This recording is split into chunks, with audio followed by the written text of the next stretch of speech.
Hospital की file पढ़ना सीखेंगे। क्या सीखेंगे? हॉस्पिटल की फाइल पढ़ना। चलो, क्या नाम है तुम्हारा? वंदना।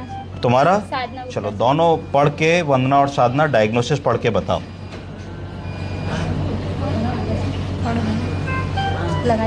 पढ़ो पढ़ो पढ़ो, बताओ।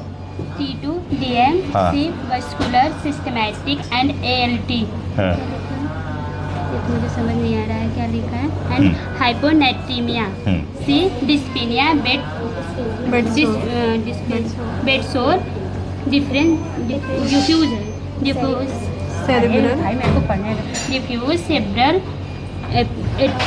एट्रोफाई C एंड प्रीवेंटिकुलर। आगे यहाँ से दो नोट्स हैं।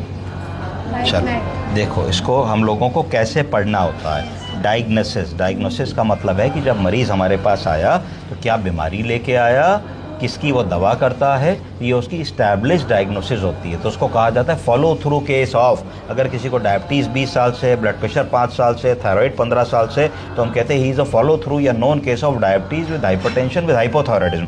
हमारे पास किस काम के लिए आया? अगर उसका नमक कम है तो हम कह देंगे हमारे पास हाइपोनेट्रीमिया के लिए आया। अगर शुगर कम है तो कह देंगे हाइपोग्लाइसीमिया के लिए आया। अगर चेस्ट इन्फेक्शन है तो कह देंगे लोअर रेस्पिरेटरी ट्रैक्ट इन्फेक्शन के लिए आया। तो इसको कैसे पढ़ना होता है? Diabetes type 2, diabetes mellitus type 2 with vascular dementia with altered sensorium. यानी कि हमारे मरीज में डायबिटीज टाइप 2 है, हमारे मरीज में वेस्कुलर डिमेंशिया है। डिमेंशिया मतलब याददाश्त की बीमारी। डिमेंशिया कई प्रकार के होते हैं। कौन कौन से होते हैं? लीवी बॉडी डिमेंशिया, बोलिए। Lewy body dementia, frontotemporal dementia, vascular dementia, Alzheimer's dementia. इस मरीज में वेस्कुलर डिमेंशिया है। ऑल्टर्ड सेंसोरियम मतलब इसकी चेतनता बिगड़ी हुई है। ये व्यक्ति टाइम, प्लेस एंड पर्सन पे रिस्पॉन्ड नहीं करता। यानी कि मैं इनसे पूछूं दीदी नाम बताओ, दिन है कि रात है, कहाँ हो, क्या खाया, मैं कौन हूँ, कलम को दिखा के पूछूं ये क्या है, तो ये व्यक्ति नहीं बता पाएगा। विद हाइपोनेट्रीमिया मतलब नमक की कमी। विद डिस्फेजिया खाना निगलने की दिक्कत। With bed sores, with diffuse cerebral atrophy brain में सूजन आ गई, सेरिब्रल एट्रोफी हो गई, लेटे लेटे बेड सोर्स हो गए।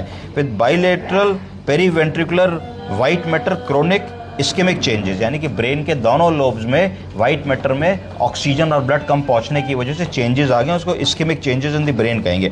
हाइपोएल्बिनीमिया मतलब एल्बुमिन की कमी। विद एनीमिया मतलब खून की कमी। विद हाइपोनेट्रीमिया बात होगी सोडियम की कमी। तो इस तरीके से हमको डायग्नोसिस पढ़नी है। तो डायग्नोसिस के हमेशा दो पार्ट्स होते हैं, एक पास्ट डायग्नोसिस जो मरीज को 10 साल से पता है, और एक प्रेजेंट इमीडिएट या प्रोविजनल डायग्नोसिस जो तुम्हारे यहाँ आकर के बनी कि तुम्हें लगा बेडसोर है। बेडसोर किसी को बचपन से तो होगा नहीं। नमक की कमी है, बचपन से तो होगी नहीं। खून की कमी है, बचपन से तो होगी नहीं। एल्बुमिन की कमी है, बचपन से तो होगी नहीं। चेतनता चलेगी, बचपन से तो जाएगी नहीं।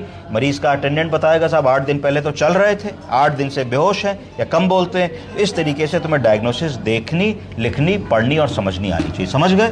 अब जल्दी जल्दी पढ़ो अपनी डायग्नोसिस। डीएम टाइप 2 बोलो। With vascular dementia, with altered sensorium, with hyponatremia, dysphagia, bed sore, diffuse cerebral atrophy, bilateral, periventricular, white matter, chronic, microangiopathic, ischemic changes, hypoalbuminemia, with anemia.